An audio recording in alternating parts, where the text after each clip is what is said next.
이 시간 함께 보실 하나님의 말씀은 창세기 30장 34절에서 43절까지 말씀입니다. 창세기 30장 34절에서 43절 말씀 봉독하도록 하겠습니다.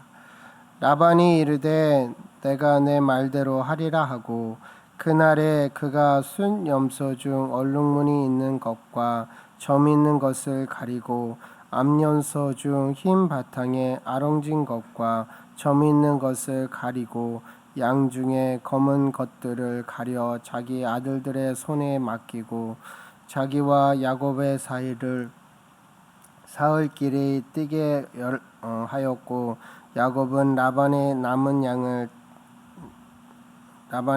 양 떼를 치니라. 야곱이 버드나무와 살구나무와 신풍나무의 푸른 가지를 가져다가 그것들의 껍질을 벗겨 흰 무늬를 내고 그 껍질 벗긴 가지를 양떼가 와서 먹는 개천의 물 구유에 세워 양떼를 향하게 하매 그떼가 물을 먹으러 올 때에 새끼를 베니 가지 앞에서 새끼를 뱀으로 얼룩얼룩한 것과 점이 있고 아롱진 것을 낳은지라. 야곱이 새끼 양을 구분하고 그 얼룩무늬와 검은빛 있는 것을 라반의 양과 서로 마주보게 하며 자기 양을 따로 두어 라반의 양과 섞이지 않게 하며 튼튼한 양이 새끼 뵐 때에는 야곱이 개천에다가 양의 떼의 눈앞에 그 가지를 두어 양이 그 가지 곁에서 새끼를 베게 하고 약한 양이면 그 가지를 두지 아니하니 그렇게 함으로 약한 것은 라반의 것이 되고 튼튼한 것은 야곱의 것이 된지라. 이에 그 사람이 매우 번창하여 양떼와 노비와 낙타와 나귀가 많았더라. 아멘. 이 시간 하나님의 은혜 내 수고를 번창케 하신다라는 제목으로 함께 말씀을 나누도록 하겠습니다. 야곱이 라반과 계약한 기간을 채우고 나서 고향으로 돌아가겠다고 했을 때 라반은 야곱을 놓치기 싫어서 야곱에게 품삯을 정하자고 했습니다. 그러면 야곱이 정하는 대로 라반이 품삯을 지급하겠다라는 것입니다. 그때 야곱은 전혀 상식에 맞지 않는 제안을 하는 것을 보게 됩니다. 그것은 양들 중에서 얼룩무늬의 양과 점이 있고 검은 것, 그리고 염소들 중에는 얼룩무늬 있는 것과 점이 있는 것을 자기의 소유로 삼겠다라고 말합니다. 야곱의 제의는 상식을 크게 벗어난 제안입니다. 그리고 그렇게 했을 때 나타나는 것들을 얻기가 쉽지 않습니다. 조금만 신경 쓰면 그 제안을 완전히 차단할 수 있기 때문입니다. 라반은 그런 야곱의 제안을 거절할 이유가 없었습니다. 그리고 충분히 라반은 야곱의 제의를 일어나지 않도록 미리 막기에 흔쾌히 받아들였습니다.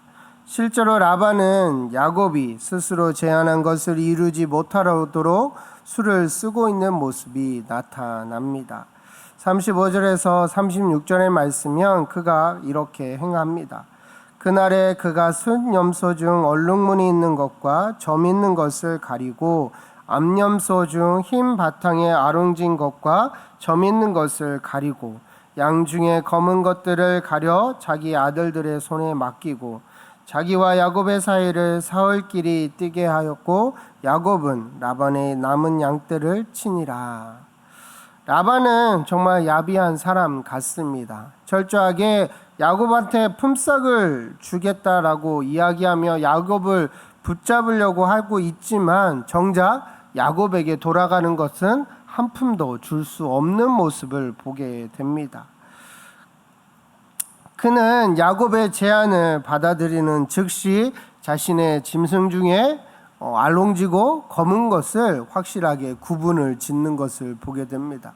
그리고 그것이 어떻게 해서든 이루어지지 않도록 사흘길을 뛰게 하며 자신의 아들들에게 그 그 아롱지고 얼룩진 것을 맡기는 것을 보게 됩니다.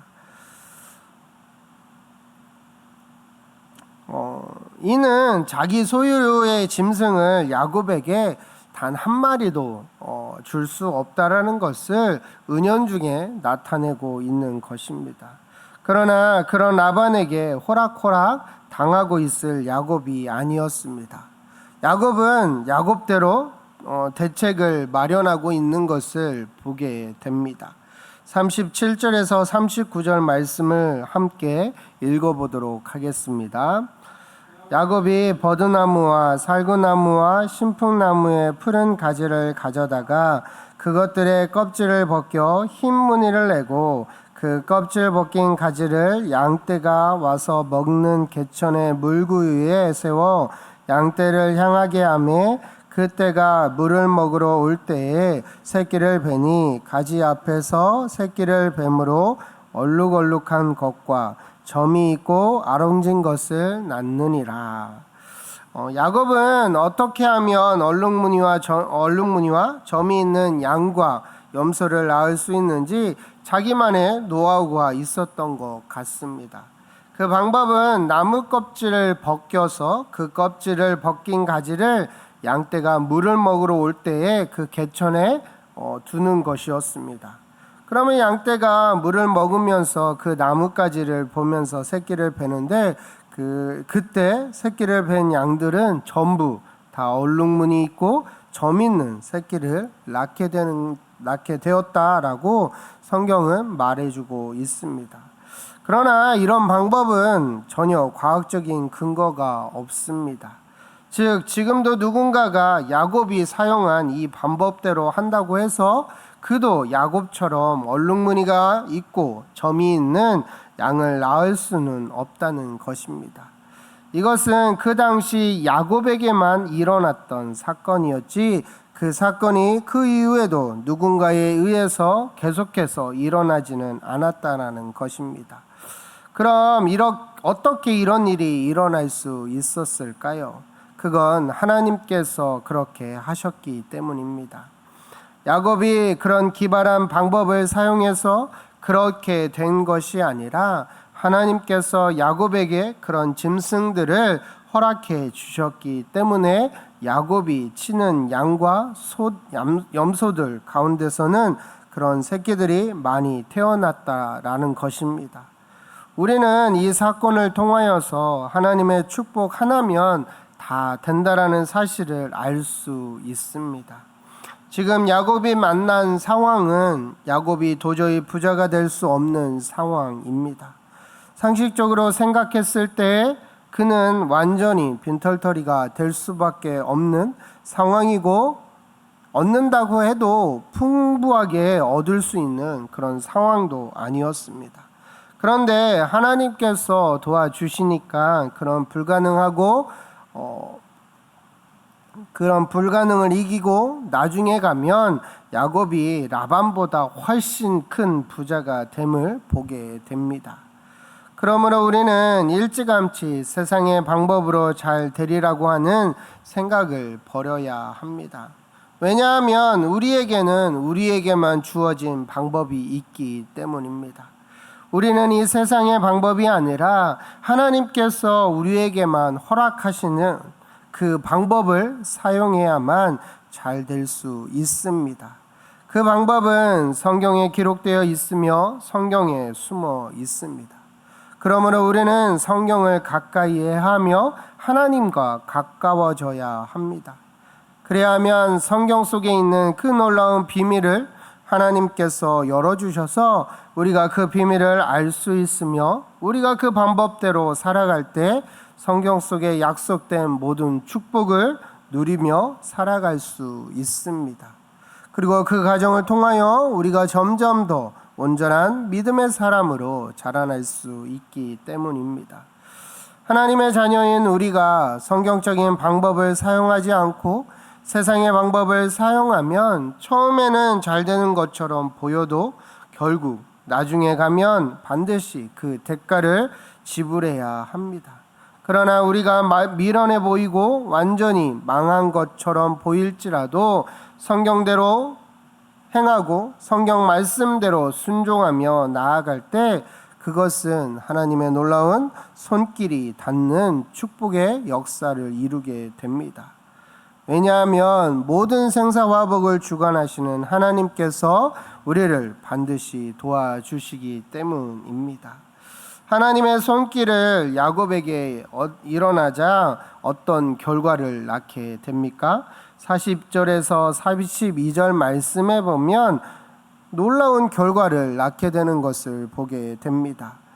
야곱이 새끼 양을 구분하고 그 얼룩무늬와 검은 빛 있는 것을 라반의 양과 서로 마주보게 하며 자기 양을 따로 두어 라반의 양과 섞이지 않게 하며 튼튼한 양이 새끼 뵐 때에는 야곱이 개천에다가 양떼의 눈 앞에 그 가지를 두어 양이 그 가지 곁에서 새끼를 베게 하고 약한 양이면 그 가지를 두지 아니하니 그렇게 함으로 약한 것은 라반의 것이 되고 튼튼한 것은 야곱의 것이 된다라고 말씀합니다.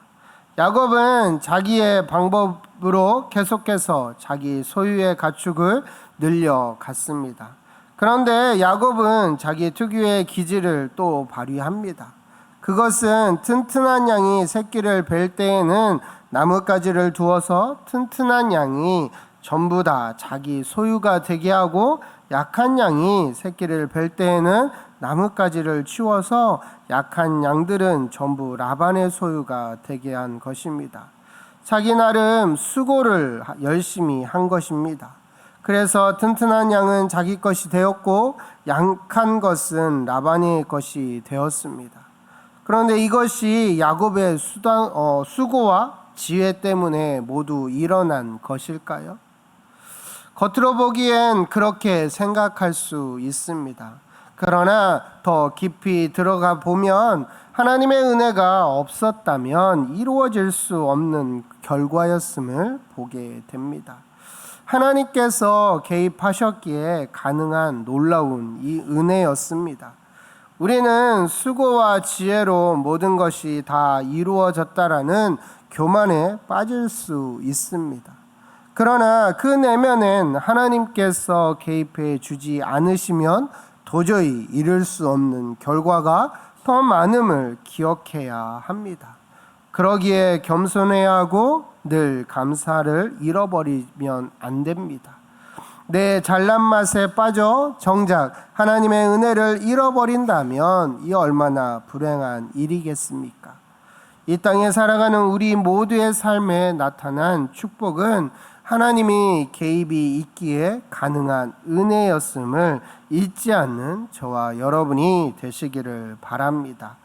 결국 야곱은 자신의 수고와 지혜 위에 하나님의 손길, 하나님의 은혜가 입혀지자 어떤 결과를 얻게 됩니까?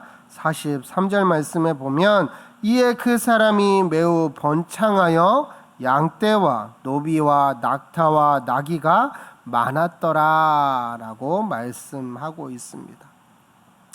야곱은 매우 번창했고 양떼와 노비와 낙타와 나귀까지 많아졌습니다. 이 결과는 31장에서 하나님께서 야곱이 매우 번창하도록 하셨다라고 말씀하고 있습니다. 이는 베델에서 야곱을 만나 주신 하나님께서 야곱을 번창하게 하심으로 고향으로 돌아올 수 있도록 약속하신 그 말씀을 이루고 계심을 보게 됩니다. 사랑하는 성도 여러분, 이 땅에서 삶이 우리에게는 끝이 아닙니다. 하나님과 함께 머물 그곳 천국에서의 소망이 우리에게 있습니다. 내가 최선을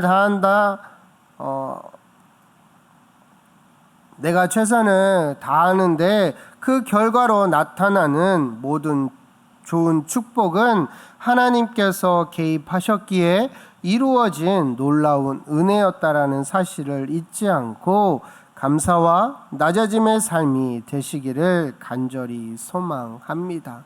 내가 열심히 하고 내 수고와 내 지혜가 있다라고, 그래서 그 결과로 좋은 것들을 얻었다라고 이야기하지만 결국 하나님의 손길, 하나님의 은혜 없이는 그 모든 것들이 이루어질 수 없음을 기억하시면서 오늘도 하나님의 그 은혜를 사모하며 내가 할 수 있는 최선의 것을 올려드리는, 그래서 나타내어지는 모든 축복이 내 열심이 아닌 하나님의 은혜가 있었다라고 감사를 올려드릴 수 있는 그런 하나님의 놀라운 축복을 경험하는 저와 여러분이 되시기를 간절히 소망합니다.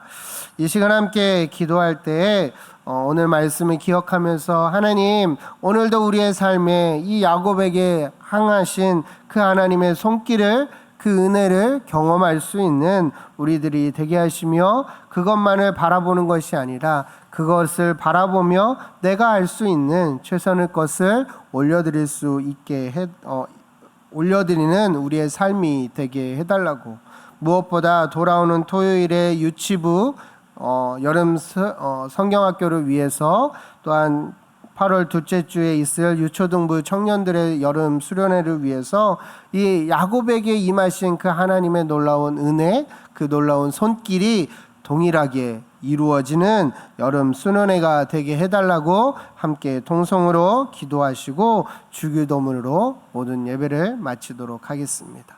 기도하겠습니다. 하나님 많으신 하나님 아버지, 감사합니다.